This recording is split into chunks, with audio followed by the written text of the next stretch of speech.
नमस्कार, देवभूमि समाचार में स्वागत है आपका। मैं हूं आपके साथ प्रियंका मिश्रा। बुलेटिन की करेंगे शुरुआत। देहरादून से मुंबई के लिए रवाना हुए सीएम धामी 6:30 बजे पहुंचेंगे। उत्तराखंड सदन 6 नवंबर को करेंगे मुंबई में रोड शो।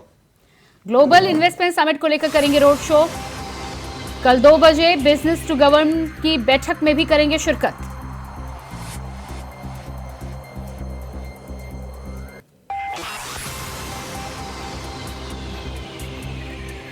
देहरादून से मुंबई के लिए रवाना हुए सीएम धामी 6:30 बजे पहुंचेंगे उत्तराखंड सदन। 6 नवंबर को मुंबई में करेंगे रोड शो। और इसी खबर पर हमारे साथ देहरादून से संवाददाता तुषार गुप्ता फोन लाइन पर जुड़ चुके हैं। जी तुषार, मुख्यमंत्री पुष्कर सिंह धामी जिस तरह से मुंबई के लिए रवाना हुए 6:30 बजे उत्तराखंड सदन पहुंचेंगे, क्या कुछ खास होने वाला है? देखिए, मुख्यमंत्री पुष्कर सिंह धामी इस तरह से इन्वेस्टमेंट समिट को लेकर लगातार दौरे कर रहे हैं। हर दौरा एक खास हो गया है क्योंकि हर दौरे से वो करीब हजारों करोड़ों के जो निवेशकर्ता के एमओयू है वो साइन करके उत्तराखंड ला रहे हैं। अभी तक की बात की जाए तो 94,000 करोड़ का पूरा जो एमओयू साइन हो चुका है और उम्मीद लगाई जा रही है मुंबई का जो दौरा रहेगा काफी सफल रहेगा और इसमें भी कई हजार करोड़ का जो निवेशकर्ताओं के साथ एमओयू साइन हो सकते हैं। और अगर कार्यक्रम की बात की जाए तो 6:30 बजे करीब मुख्यमंत्री पुष्कर सिंह धामी जो उत्तराखंड सदन है मुंबई में वहां पर पहुंचेंगे। उसके बाद अगले दिन यानी कि 6 नवंबर को जो मुख्यमंत्री पुष्कर सिंह धामी का दिन काफी महत्वपूर्ण रहने वाला है। करीब 11 बजे उनकी जो रोड शो है वो वहां पर निकलेगा और बाद 2 बजे बिजनेस टू गवर्नमेंट की बैठक आयोजित होगी। ऐसे में निवेशकर्ताओं के साथ वो वार्ता करेंगे कि क्यों उन्हें उत्तराखंड में। जी बिल्कुल तुषार, इस तमाम जानकारी के लिए बहुत शुक्रिया आपका।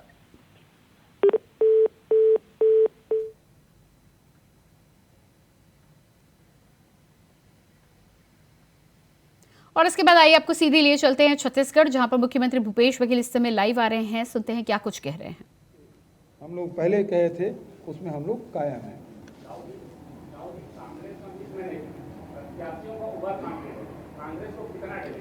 देखिए, आज ये घोषणा पत्र के लॉन्च का है। यदि इससे संबंधित कोई सवाल हो तो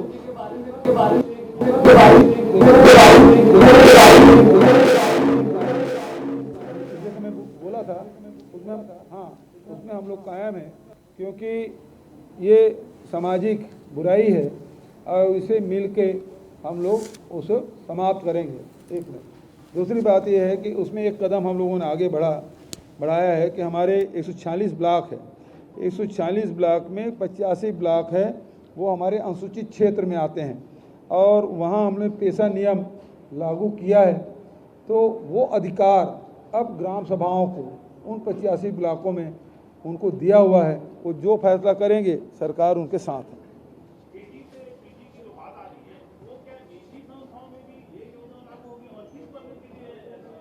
बढ़िया सवाल आपने किया।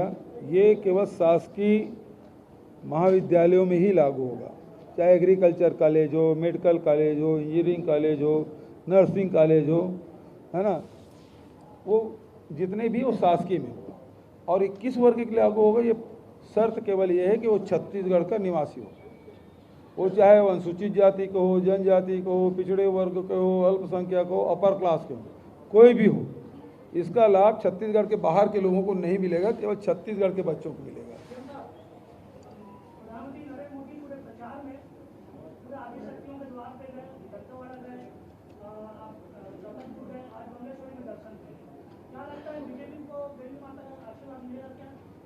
देखिए, देवी माता का आशीर्वाद तो सबको मिलता है, लेकिन सवाल इस बात का है कि नीयत कितनी साफ है। यदि आपकी नीयत छत्तीसगढ़ की जनता की सेवा करने का है तब आपको आशीर्वाद माता के मिलेगा, जैसे हम लोगों को मिला है और अभी भी मिलेगा। लेकिन उनको तो ये है कि छत्तीसगढ़ की जनता से लेना देना नहीं है, केवल अडानी की मदद करना है, उनको खदान सौंपना है, फैक्ट्री सौंपना है, इसलिए माता का आशीर्वाद उनको नहीं मिलेगा। जी,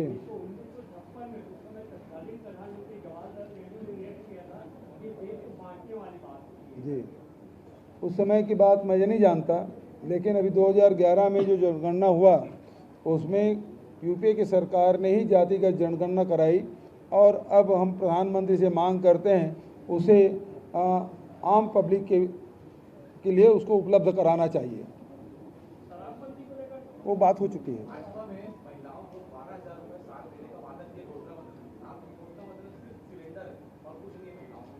महिलाओं के लिए गैस सिलेंडर है, ठीक है। दूसरा आपके 200 यूनिट तक की बिजली बिल। तीसरा बच्चों की पढ़ाई निःशुल्क होगी। चौथा जो इलाज है अब वो 10 लाख तक के डॉक्टर खूबचंद बघेल, विशेष स्वास्थ्य सहायता में 25 लाख तक के, और दुर्घटना हो गया तो जितनी राशि हो। 1 मिनट उसे पूरी जवाब दे दूं। और ये ऋण माफ़ी होगा, ऋण माफ़ी होगा, उसका लाभ तो भाजपा वालों ने ऋण माफ़ी नहीं कहा। बिजली बिल हाफ की बात उन्होंने नहीं कही। शिक्षा में छूट की बात तो उन्होंने नहीं कही, ठीक है ना। तो उससे कई गुना ज़्यादा हम प्रत्येक परिवार को लाभ दे रहे हैं। 3200 रुपये यदि हम धान का कीमत दे रहे हैं। ये देखिए, एक चीज़ ये है, जो प्राइवेट बैंक है वो इसमें नहीं आएगा, लेकिन कमर्शियल बैंक में इसका लाभ मिलेगा। लेकिन लिमिट जो है वो जो हमारे कोऑपरेटिव बैंक में प्रति एकड़ जो ऋण लेने की जो लिमिट है उतना ही उसमें कमर्शियल बैंक में उतनी राशि उसके खाते में पहुंचेगा। इंफ्रास्ट्रक्चर तो लगातार हम लोग कर रहे हैं। उसमें अभी देखिए 16,000 करोड़ का हमने पीडब्ल्यूडी में काम किया है, चाहे सड़क हो, पुल पुलिया हो, बिल्डिंग हो। अब जैसे हमारे 8 मेडिकल कॉलेज हैं, तो मेडिकल कॉलेज की बिल्डिंग बनेगा ही, तो उसे बताने की ज़रूरत नहीं। बहुत लंबा पोथा आप कर दें तो वो कोई पड़ता नहीं है, इसलिए इसको 60 में रखे हैं। ये जो किसानों को, मजदूरों को, लघु उन संग्राहकों को, महिलाओं को, युवाओं को जो लाभ देना है उसी भर को इसमें किए हैं। बचत तो इंफ्रास्ट्रक्चर डेवलप, अभी जैसे पूरे एशिया में सबसे बड़ा हमारा होलसेल कॉरिडोर हमने शिलान्यास किया है रायपुर में, और पहले भी हम लोग कर चुके हैं कि हर शहर में, हर ज़िले में इसका कॉरिडोर हम लोग बनाएंगे। तो उस बात को उल्लेख करने की आवश्यकता नहीं है, उस दिशा में हम लोग काम करेंगे। अभी व्यापारियों की मीटिंग हुई थी राजनांदगांव में, तो हम लोगों ने इस बात को उल्लेख किया है, तो उसको बताने की ज़रूरत नहीं, वो काम करेंगे ही। संविदा कर्मी के लिए रमन सिंह जी हड़ताल में गए थे, समर्थन किए थे, अपने घोषणा पत्र में उसको शामिल नहीं किया, जबकि उसको शामिल करना था जब धरना में गए। और मैं तो ये कहता हूँ भारत सरकार, क्योंकि संविदा कर्मी में बहुत सारे एनएचएम में सबसे ज़्यादा है, यदि भारत सरकार अपना हिस्सा 60% देने को तैयार है तो हम 40% हम देंगे, परमानेंट हो जाएगा। लेकिन भारत सरकार दे तो, क्योंकि 60% तो उसका है, योजना उसकी है, तो यदि वो सहमत है तो हम कर देंगे परमानेंट।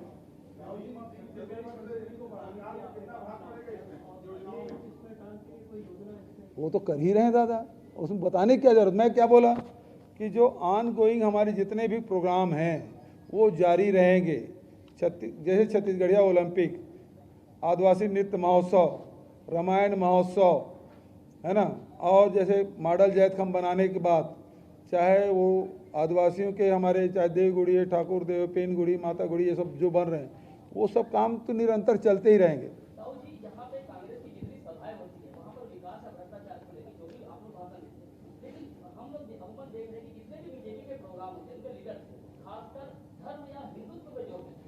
क्योंकि उनको काम करना आता नहीं है। जनता के सुख दुख से उनको कोई लेना देना नहीं है। वो अपने लिए सोचते हैं और अपने लिए, अपनी जीत के लिए वो कार्यक्रम बनाते हैं। तो सबसे अच्छा है कि आप धार्मिक भावना की बात करें, सांप्रदायिकता की बात करें तो आधा से ज़्यादा वोट मिल जाएगा।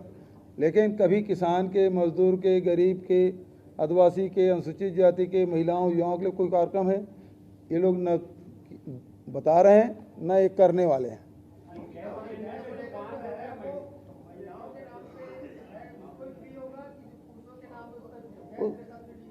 गैस सब्सिडी सबका होगा भाई, महिला उज्ज्वला के भी होगा, और सामान्य रूप से जो कनेक्शन लिए हैं, भारतीय जनता पार्टी में केवल उज्ज्वला वाला है और 500 तक देंगे, जबकि उज्ज्वला की कीमत है 947 रुपया, और हम कह रहे हैं कि 500 रुपया आपके खाते में डालेंगे, मतलब वो 447 रुपया पड़ा।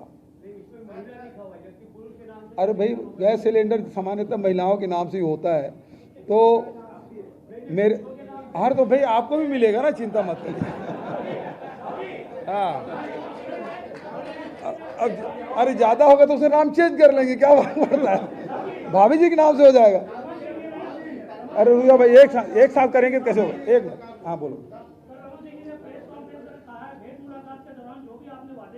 हाँ सिटी स्कैन की मशीन लगाना मेडिकल कॉलेज में, हाँ और सुर्गी से कुमार गोरी और के बीच जो रास्ते बनने थे, ऐसे कई कार्यक्रम जो आपने घोषणा की वो अब तक पूरी नहीं हुई है। जी, उनका कहना है कि राज्यों को लेकर आप दुर्भावना ये सरकार रखती है। एक चीज़ बताइए, 15 साल में सुर्गी रोड नहीं बना सके मुख्यमंत्री जी, पूर्व मुख्यमंत्री जी ने, है ना, आपको लाज नहीं आती है कहते हुए? 15 साल आपको मौका मिला, प्रमुख मार्ग नहीं बना पाए। ये उदाहरण है कि आपने कितनी उपेक्षा राजनांदगांव की है, और हम लोग जो बोले हैं वो होगा, चिंता मत करिए। एक मिनट, इधर वालों को मौका दो। एक संभाग बनाने की आपने बात कही थी, इस बारे में आपने डॉक्टर मंत्री से सोचा वो नहीं बनाएंगे, इसको झूठ बोल रहे हैं, इसमें क्या कहेंगे? आपकी सरकार बनेगी? मैं तो व्यापारियों से यही कहा है कि आप हमारे कैंडिडेट जिताइए गिरीश देवांगन जी को, संभाग आपको मिलेगा जैसे खैरागढ़ में हमने किया था। एक मिनट रुक जाओ भाई, इधर। राज्य सरकार को कितना लगेगा इस योजनाओं की ये करीब ये है कि 9,000 करोड़ 9-10 हज़ार करोड़ के आसपास पड़ेगा। पिछली सरकार के डॉक्टर मनमोहन सिंह जी डीजल से गाड़ी चलाते थे और राजनांदगांव आते थे, बायोडीजल, जिसको जेट्रोफा कहा जाता है। हाँ, क्या उसमें कहीं कोई आप प्रयास करेंगे कि जेट्रोफा में आपकी डीजल? नहीं भैया, उसे रमन सिंह को चलाने दो यार। अब वो कहते थे, नारा लगाते थे डीजल नहीं है, खाड़ी से डीजल मिलेगा, बाड़ी से। तो मोहम्मद अकबर जी ने क्वेश्चन लगाया कितना डीजल बना और कितनी गाड़ी चली, तो उत्तर आया था 1 भी लीटर बना नहीं, न एक गाड़ी कोई चली नहीं। तो अकबर जी ने कहा अब डीजल नहीं है बाड़ी में तो वापस जाके खाड़ी में।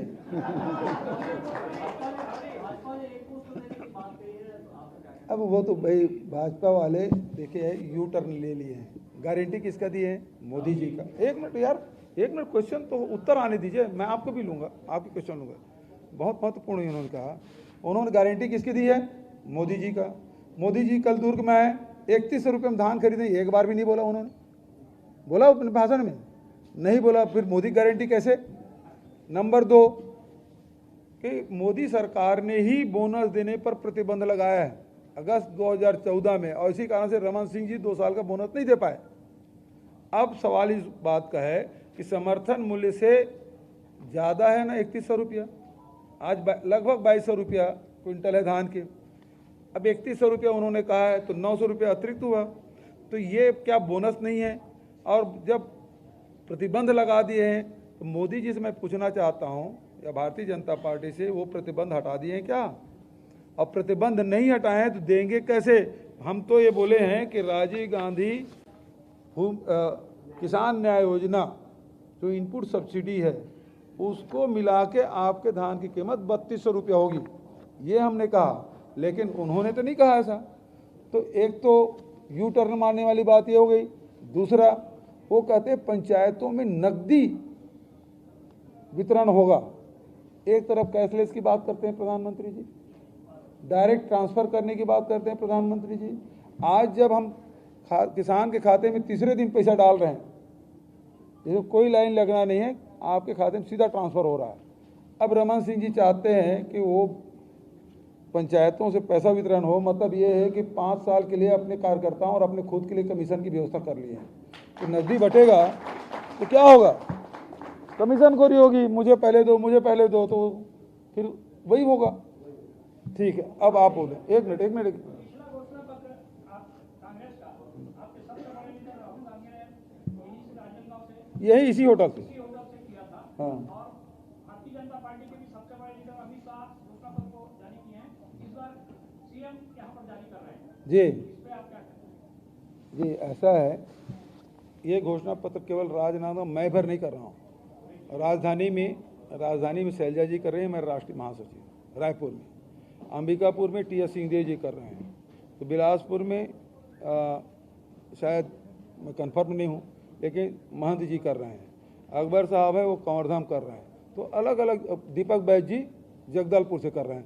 पहले एक बार एक जगह से किए थे, हमने सभी पत्रकारों को ये मौका दिया है कि सभी जगह पत्रकारों से बातचीत हो जाए और सभी जगह बराबर छप जाए, तो इसलिए ये व्यवस्था की गई।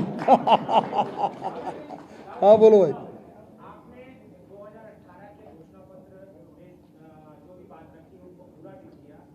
2023 आज का चुनाव आ चुका है, आज भी घोषणा पत्र जारी कर रहे हैं।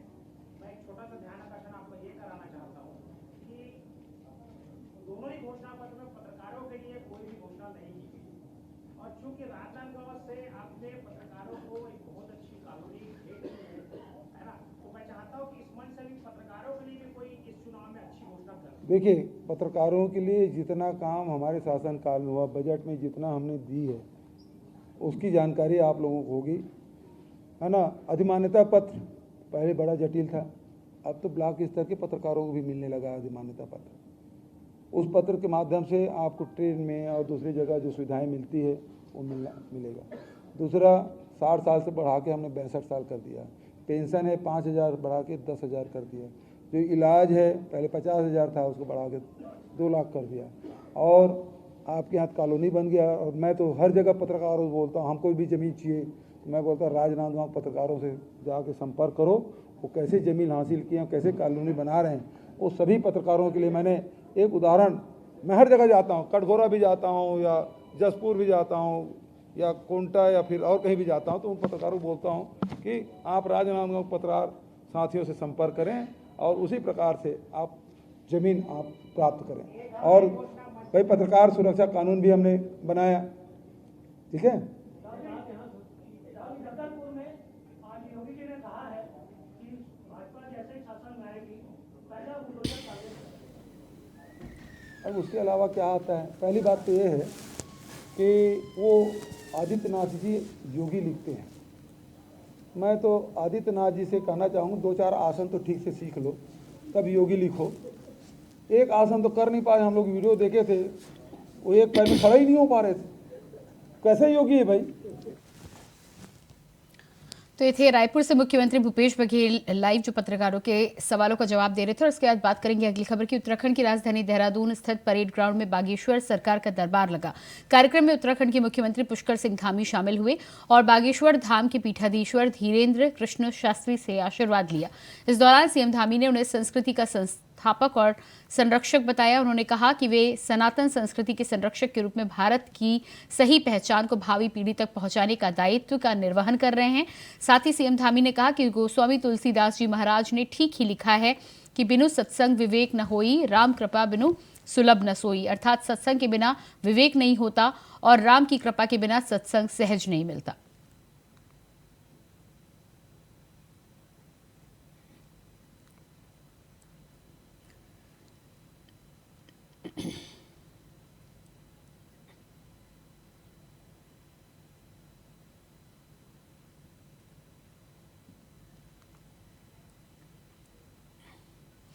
कोटद्वार के सरकारी सस्ते गल्ले की दुकान मिलने वाले राशन में प्लास्टिक के चावल की मिलावट की शिकायत का मामला तूल पकड़ता जा रहा है। बता दें कि कुछ महिलाओं ने प्रशासन से उनके राशन में नकली चावल होने की शिकायत की है, जिससे पहले भी एक महिला ने एसडीएम की ऐसी शिकायत की थी। महिला ने नकली चावल के कुछ सैंपल भी दिखाए थे, जिसके बाद कोटद्वार एसडीएम ने राशन की जांच करने की बात कही है।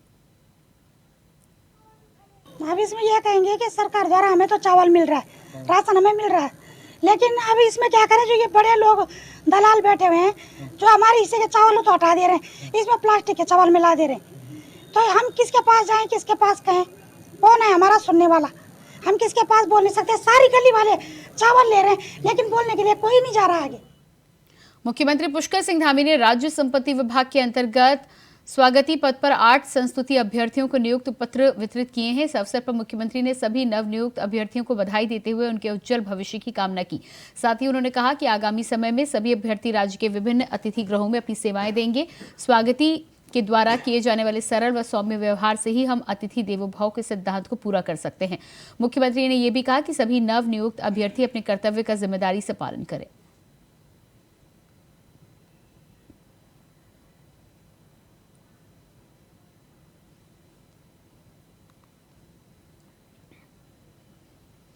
और इसके बाद अगली खबर रामनगर से है, जहां तराई पश्चिमी वन प्रभाग रामनगर और तराई केंद्रीय वन प्रभाग रुद्रपुर की संयुक्त टीम ने अवैध रूप से संचालित लकड़ी के टालों में बड़ी कार्रवाई की है। दोनों वन प्रभाग की टीएफओ प्रकाश चंद्र आर्य और हिमांशु नागरी के निर्देशन में ये कार्रवाई की गई है। वन प्रभाग की संयुक्त टीम ने उधम सिंह नगर के गांव नमूना बाजपुर एवं मुंडिया पिस्तौर में अवैध रूप से चलाए जा रहे लकड़ी के टालों में छापा मारा है। छापेमारी के दौरान वन विभाग की संयुक्त टीम ने कुल 8 ट्रैक्टर ट्रॉली बरामद की है।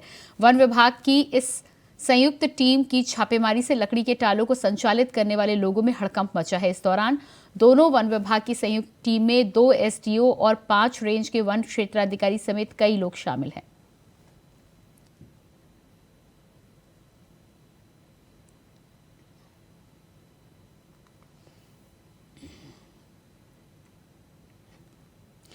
खबर देहरादून से है, जहां कांग्रेस प्रदेश अध्यक्ष करण माहरा ने अपनी जान को खतरा बताया है। उन्होंने मौजूदा सरकार और शासन प्रशासन के अधिकारियों पर षड्यंत्र रचने का आरोप लगाया है। उन्होंने कहा है कि प्रदेश के विभिन्न मुद्दों पर उजागर करने की लगातार कोशिश कर रहे हैं। ऐसे में कई रसूखदार उन्हें जान से मार सकते हैं। उन्हें यह भी लगता है कि सरकार उन रसूखदारों की सहायता कर रही है। कांग्रेस कमेटी ने करण माहरा के इस बयान के बाद उनकी सुरक्षा बढ़ाने की राज्य सरकार से मांग की है। वहीं भाजपा के प्रवक्ता विपिन कैंथोरा ने कांग्रेस प्रदेश अध्यक्ष को विपक्ष पर हुए हमले की लिस्ट दिखाने की चुनौती दी है।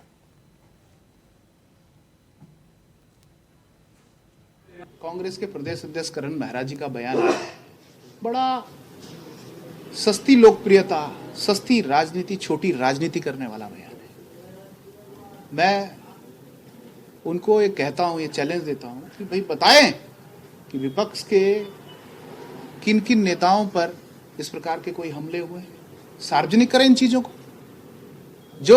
अगर जो लगता है कि आपको किसी चीज से भय है या आपको लगता है कि आपको सुरक्षा की आवश्यकता है, तो आप संबंधित उपनल से ले लिए 25 से 30 हजार की तनख्वाह में ले रहे, वो सारे 500 लोग बाहर हो गए। लेकिन वही वित्त अधिकारी जो 10,000 की तनख्वाह वाले को 25 दे रहा है, वो अन्य लोगों की 6 साल से तनख्वाह नहीं बढ़ने दे रहा कि इस बात पे कि एम्स को इसका वित्तीय नुकसान होगा। तो इस तरीके की चीजें वहां चल रही हैं, जो अपने आप में 50 साल से ऊपर वालों की नियुक्तियां हो जा रही, रिश्तेदारों की नियुक्तियां हो जा रही हैं, प्रमोशंस हो जा रहे हैं, और ये सीधे सीधे इन्वॉल्वमेंट है। और सीबीआई ने इस पर कोई कार्रवाई नहीं की, तेरा आरोप किया है। और इसके बाद आइए आपको एक बार फिर से लिए चलते हैं छत्तीसगढ़, जहां पर भूपेश बघेल इस समय लाइव है और इसके साथ ही साथ कुमारी शैलजा कांग्रेस का घोषणा पत्र जारी कर रही हैं।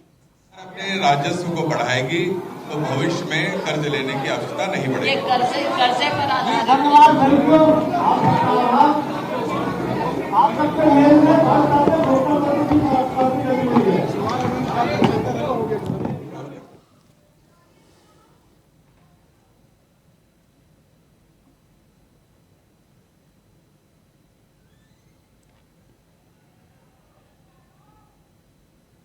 और इसके बाद बात करेंगे अगली खबर की। खबर टिहरी से है, जहां टिहरी बांध परियोजना के अधिशासी निदेशक एलपी जोशी ने बताया है कि डैम के ऊपर सड़क डामरीकरण करने के लिए एक सप्लाई के लिए वाहनों का जो आवागमन बंद किया गया था, डामरीकरण का काम पूरा हो गया है, जिससे अब धनसाली, श्रीनगर, देवप्रयाग, जाखड़ी द्वार, प्रतापनगर आने जाने वाले वाहनों के लिए टिहरी डैम के ऊपर सुबह 7 बजे से शाम 7 बजे तक आवागमन शुरू कर दिया गया है। साथ ही एम्बुलेंस सेवा के लिए 24 घंटे आवागमन उपलब्ध है। आपको बता दें कि टिहरी डैम की सुरक्षा सीआईएसएफ की निगरानी में है। टिहरी डैम के ऊपर जो आवागमन है वो जिस प्रकार हम सुबह 7 बजे से लेके और शाम को 7 बजे तक आम जनता के लिए और आम यात्रियों के लिए खुला रहता है। हमने सिर्फ इसलिए 1 हफ्ते के लिए बंद किया था कि वहाँ पर जो रोड है जो कनेक्ट करती है इसको टिहरी डैम को, उसमें डामरीकरण का काम चल रहा था। इस चक्कर में हमने वो काम आवागमन रोका था, लेकिन हमारे 1 हफ्ते हमने सक्सेसफुली उसको कर लिया है काम, और हमने कल से रोड को, डैम टॉप को आवागमन के लिए खोल दिया। और इसी के साथ फिलहाल इस बुलेटिन में इतना ही। खबरों का सिलसिला जारी रहेगा। नमस्कार।